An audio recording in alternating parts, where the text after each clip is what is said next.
Bonjour mes camarades. Je vous apporte le salut fraternel de l'Union locale de Dreux, deuxième ville et ancien centre industriel du département. L'an dernier, nous avons tenu avec Eric une assemblée locale de nos camarades qui a rassemblé plus de 50 syndiqués de 17 syndicats et qui a élu un bureau de 7 membres intégrant aussi bien nos camarades du privé que ceux de la fonction publique. Notre activité s'est développée grâce à l'investissement des camarades qu'il faut remercier ici, comme Michel, retraité de la métallurgie, il est là, qui assure les permanences avec Isabelle, honteusement licenciée, mais qui n'a rien lâché et assume aussi pleinement son rôle de trésorière. C'est ainsi que l'Union locale peut accueillir les salariés et les syndicats 2 fois par semaine, les mardis, jeudis, 14-18 heures, pour ceux qui n'auraient pas les informations. Ce court bilan, loin d'être exhaustif, peut paraître banal.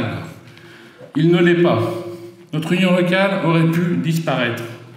J'ai connu l'union locale de Dreux quand je suis rentré à l'inspection du travail en 1979.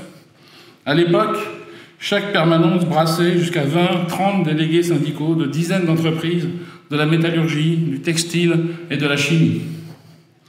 4 décennies plus tard, Dreux est devenu un désert industriel. Il ne reste que les friches de ces usines, toutes liquidées par la privatisation, comme Renault, qui occupait 1500 ouvriers sur le site de Dreux, par la délocalisation, par la spéculation. Le dernier rapport en date de l'INSEE classe Dreux comme 10e ville la plus pauvre de France. Triste record, loin devant toutes les villes de la couronne parisienne et juste précédé par les communes sinistrées du nord et de l'est de la France. 24% de la population en âge de travailler est au chômage. 35% si on considère la tranche 18-25 ans. Si on ne compte pas les 2000 emplois de l'hôpital et les 1000 emplois communaux, 30% des emplois du secteur privé sont des emplois précaires. 37% des jeunes n'ont aucun diplôme et 22% n'ont que le niveau CAP. Nous sommes loin de la classe d'âge au niveau bac dont on nous rebat les oreilles. Enfin, et pour ne pas alourdir, relevons que 30% de la population vit en dessous du seuil de pauvreté. Alors comment avons-nous survécu et même nous sommes-nous développés? Tout simplement en s'accrochant à la moindre revendication. En essayant de faire du problème individuel des dizaines de travailleurs qui poussent notre porte chaque semaine une formulation collective de la revendication pour jeter les bases de la plus petite implantation syndicale, de la plus modeste mobilisation. Nous sommes devenus la première organisation syndicale très loin, dans le nord du département, et les locaux de la CFDT, de la CGC et de la CFTC sont purement et simplement fermés à la Bourse du Travail. Il faut dire sans s'en réjouir, nos camarades de la CGT ne sont pas non plus au mieux de leur forme. Pour cela, nous avons adopté une ligne de conduite dès les premières restructurations de masse dans les années 90, où je suis devenu secrétaire de cette union locale. L'indépendance à tout prix. Nous n'avons jamais mis les pieds dans les innombrables montages de la prétendue réindustrialisation, revitalisation, cogestion des zones franches, comités de pilotage et autres bidules censés nous associer à de prétendus nouveaux emplois ou à je ne sais quelle transition économique. Avec le recul, nous mesurons à quel point nous avons eu raison. Des millions d'euros de l'ANRU, l'Agence nationale de la rénovation urbaine, de l'insertion, des subventions et des fonds publics de l'État et de la région ont été déversés dans les poches d'aventuriers qui les ont empochés, puis pliés bagages et laissés sur le carreau des milliers d'ouvriers. Vous rappelez-vous le fameux Loiselet, cet industriel, entre guillemets, figure de proue de la relocalisation, rappelez-vous, des emplois, et qui avait été invité à déjeuner par Sarkozy lui-même à l'Élysée le 14 juillet 2011 parmi les 12 Français méritants de l'époque. De retour de Chine, ce monsieur s'est fait payer une fonderie ultra-moderne, clé en main, pour créer 60 emplois. Et il a déclaré « C'est formidable, je produis avec 60 ouvriers à Dreux, plus qu'avec 600 ouvriers en Chine, vu que l'outil de travail est entièrement automatisé. » Il aurait pu dire entièrement payé par l'État. Je vais créer d'autres emplois, je vais ouvrir une deuxième fonderie. 2 ans plus tard, fortune faite, fonds publics empochés, il repartait en Chine et laissait sur place le site et le matériel de fonderie le plus moderne d'Europe, aujourd'hui envahi par les ronces. Les médias et les politiciens avaient aussi disparu.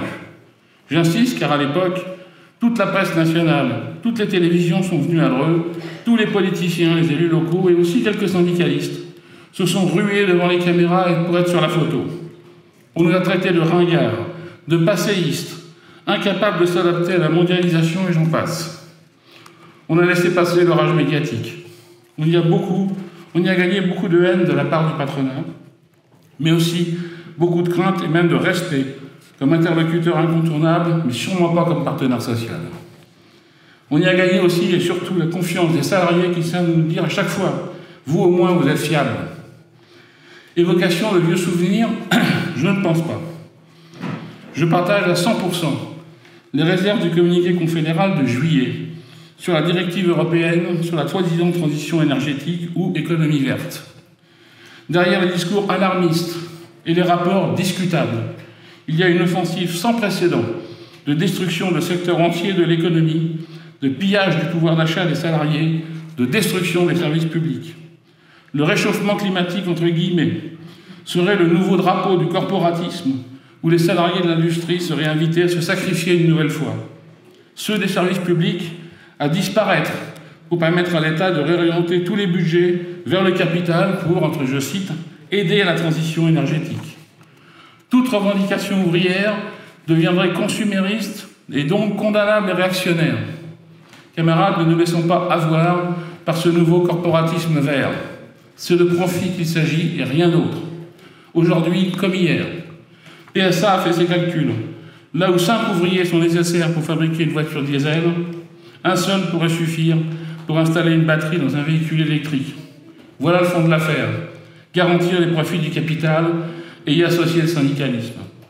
Hier, au nom de la mondialisation porteuse de nouveaux emplois, aujourd'hui, au nom de l'impératif catégorique du réchauffement climatique.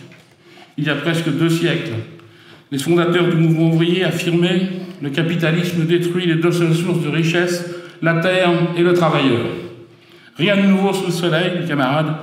Les salariés ne sont responsables ni de la crise sanitaire, ni de l'éventuelle, je dis bien éventuelle, crise climatique.